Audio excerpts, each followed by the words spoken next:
Just imagine if Nifty 50 crashes down by more than 10 to 15% in a given shorter time, then what are the key factors that will trigger to go it deep down, or will there be any chances of recovery? Now, in this video, I will be telling you how the history has behaved in stock market, what are the opportunities that we can see, and in the next 3 to 6 months, what are the possible outcomes that can happen. Okay so let's first understand कि ये जो dip है वो different क्यों नहीं है और history क्या कहती है, हमें क्या करना चाहिए। सो मार्च 2026 में हुआ क्या है? After the US Israel and Iran war हमने देखा कि मार्केट में एक नेगेटिव सेंटिमेंट आया है और उसके वजह से कई दिनों में ये भी हुआ कि एक एक दिन में 10-10 लाख करोड़ जो है मार्केट से वाइप्ड आउट हुआ और सेंसेक्स जो है वो मोर देन 8% गिरा from March top. Now the third factor is crude oil price जो कि $100 से ऊपर ही रहा है throughout the month. Now the first key factor which has actually push the market in a different direction is geopolitical tension. So middle east में जो conflict हो रहा है between US Israel and Iran, this has actually push the investors in risk off mode. Now the second thing is FII selling. So continuous जो FII selling हो रही है तो उसके वजह से भी काफ़ी नेगेटिव सेंटिमेंट्स क्रिएट हुए हैं। And third thing is the crude oil shock. So India is a net importer of oil and we all know that inflation and rupee दोनों हिट हुए हैं। नाउ हिस्ट्री क्या कहती है? जब जब पैनिक आता है मार्केट में तब तब रिकवरी आई है। Now beat 1992 Harshad Mehta scam जहाँ पे सेंसेक्स जो है एक ही दिन में 12.7% गिरा था पर फिर भी मार्केट बना। नाउ 2008 फाइनेंशियल क्राइसिस, सेंसेक्स 60% गिरा 13 महीनों में, फिर भी 2010 में पूरी रिकवरी आई। 2020 COVID crashes which is the most recent crash. So इसमें 38% मार्केट में गिरावट आई पर फिर भी 6 महीने में 100% recovery. And 2022 FII exodus and rate hikes जो हुए उसकी वजह से मार्केट में 1.5 लाख करोड़ की एफआईआई सेलिंग एक साल में हुई, फिर भी 2024-25 में मार्केट ने न्यू हाइस बनाए। देखिए, जब जब मार्केट क्रैश होता है ना तो हमें ये लगता है कि ये मार्केट क्रैश कुछ डिफरेंट है, बट एक्चुअली में स्टोरी क्या है? सो अगर हम देखें कि जो इस बार का डर है वो किन फैक्टर्स पे डिपेंड करता है, तो पहला है कि वॉर और जियोपॉलिटिकल कॉन्फ्लिक्ट जो कि हो रहा है यूएस, ईरान और इसराइल के बीच में। देन क्रूड ऑयल जो कि इसका एक इफेक्ट है। Then FII massive selling in India. Rupee depreciation जो कि हम देख रहे हैं 93 94 रुपीज़ $1 पर है, और इन सब का कॉम्बिनेशन इन्फ्लेशन का डर in future. Now let's try to understand कि प्रीवियसली हिस्ट्री में हुआ क्या है। सो इन 2008 अगर आप देखेंगे तो बैंकिंग सिस्टम कोलैप्स हुआ था in US which led to global financial crisis. 2020 में global pandemic plus lockdown due to Covid. 2022 में एफआई एग्जिट एक्सोडस हुआ था जिसकी वजह से रेट हाइक्स हुए थे and there was counter selling in the overall market. And 1992 में सिक्योरिटीज स्कैम जो कि एक हर्षद मेहता स्कैम था। एंड 2015 में China market crash. Okay, so जब भी ऐसा कुछ क्रैश हम देखते हैं तो हमें ये लगता है कि इस क्रैश में कोई ग्रोथ नहीं होगी, इस क्रैश में कोई रिटर्न्स नहीं बना पाएगा, but believe me those who stays in the market, I have seen the global pandemic in 2020 and I have seen making the returns out of it. So I think those who stays in the market will make the returns. So let me tell you, so in 90% of the videos posted you will see कि market crash हो रहा है, but I will be telling you the opportunities जहाँ पे आपको invest करना चाहिए. So number one thing is pharma.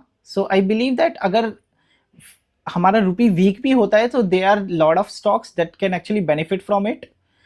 The second thing is FMCG. I believe that FMCG can be considered as in defensive here. And the third is gold. So I consider gold as an hedge, not as in, I'm not heavily invested in gold, but yeah, I'm invested. So gold you can use as an hedge. Blue chip dip, अच्छी companies discount पे मिलती है, beat IT sector which has dropped by more than 20-30% from its top. And the fifth and foremost thing is the SIP is something which you should continue. I think जब जब market में deep आता है तो आपकी जो NAV value होती है वो बहुत कम हो जाती है और इसकी वजह से आपको ज़्यादा SIP यूनिट्स मिलती है। एंड कैश हमें हमेशा रखना चाहिए। तो कैश इसलिए रखना चाहिए ताकि अगर आपके मार्केट में डिप आता है तो you can lumps do the lump sum amount, you can keep it for your emergency fund. So cash आपको कहाँ रखना चाहिए? सो I would suggest कि keep it in the liquid fund or the debt fund. Okay, so next 3 to 6 months में क्या क्या possible outcomes हो सकते हैं स्टॉक मार्केट में, that depends upon कि हमारा जो मार्केट है बुल के सिनेरियो में जाएगा कि बियर के सिनेरियो में जाएगा. सो बुल के scenario can happen due to multiple factors. One is Iran conflict, अगर जो एस्केलेट हो जाता है between US, Iran and Israel, then RBI अगर कट सिग्नल देता है which will lead to more consumption in the economy. And Q1 earnings अगर strong आती हैं एंड अगर there is a good amount of earnings in the market, in the stock market, then that will be a good sign for the companies and overall growth of the economy. Then अगर FII वापस आते हैं, considering जो हमारा dollar value है that appreciates against it, तो वो एक ट्रिगर फैक्टर हो सकता है. So in that cases I think जो निफ्टी जो होवर कर रहा है around 22-23,000, that can go up till mid 20s like 25 to 30 के तक जा सकता है. एंड अगर हम बियर के सिनेरियो पकड़ते हैं, लेट्स कंसीडर कि क्या बियरिश कंडीशंस हो सकती हैं, क्या ट्रिगर फैक्टर्स हो सकते हैं. सो फर्स्ट कुड बी कि ऑयल जो है अगर $110 से ऊपर रहता है बहुत लंबे समय तक, so that will create a panic in the market and that will lead to inflation as well. Now inflation फिर ऊपर जाएगा due to high oil price. Then Fed rates high रहेंगे तो that is also one of the crucial factor here. Then अगर consumer spending जो है वो टूट जाती है. नाउ अगर ऑयल कंटिन्यूसली ही $110 के ऊपर रहता है तो that will actually lead to less consumption spending, and this will actually trigger the economy to go down, and that will possibly reduce the growth in the stock market, and we can expect around 15 to 20% from now on, and which leads the nifty to down approximately 20k or 19k around. Yeah.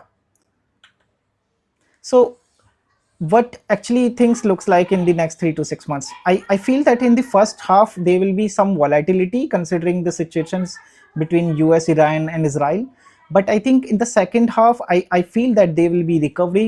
I feel if the thing settles down quickly, then I think there is a recovery chances. And okay, so the first and foremost question, क्या हमें करना चाहिए? So सीधी और सच्ची बात बताऊंगा, panic बिल्कुल भी मत करो. आपको क्या करना चाहिए? आपको SIP जारी रखनी चाहिए. आपको डिप में सस्ते में यूनिट्स मिलते हैं, ठीक है. देन आपको क्वालिटी ब्लू चिप्स स्टॉक्स देखने चाहिए जिसमें सिर्फ सेंटिमेंट में ही गिरे हैं. देन आपको थोड़ा कैश रखना चाहिए ताकि जब भी एक अपॉर्चुनिटी मिले तो आप लमसम इन्वेस्ट कर सकें. एंड गोल्ड और FMCG से पोर्टफोलियो को बैलेंस करना चाहिए. आपको क्या नहीं करना चाहिए? पैनिक में सब कुछ सेल नहीं करना है, ठीक है. देन SIP बंद नहीं करनी है. देन आपको लोन लेकर इन्वेस्ट नहीं करना है. So loan is something which is I do not recommend to anyone. Then WhatsApp और सोशल मीडिया के टिप्स बिल्कुल दूर रहें, ठीक है. So what does this all actually tells us? So it tells us कि मार्केट में पैनिक आता है, ठीक है. मार्केट करेक्ट भी करता है, मार्केट रिकवर करता है, और मार्केट्स हमेशा न्यू हाइज बनाता है. तो अगर आप हिस्ट्री को देखेंगे तो आपको ये पता चलेगा कि 1992 से from Harshad Mehta scam to global financial crisis to global pandemic, हर बार यही हुआ है कि पैनिक हुआ है, करेक्शन आई है, देन रिकवरी आई है, एंड देन न्यू हाइज बने. तो जब भी मार्केट रिकवर करेगा तो आपको गेम में रहना पड़ेगा. That is the only factor that will make you wealthier than rest of the people. Yep.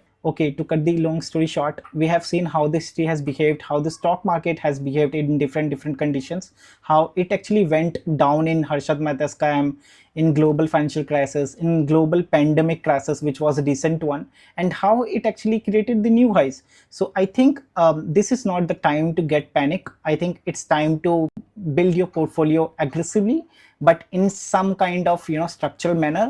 Like you can try to invest in lump sum, but with some diversification I would suggest. Yeah.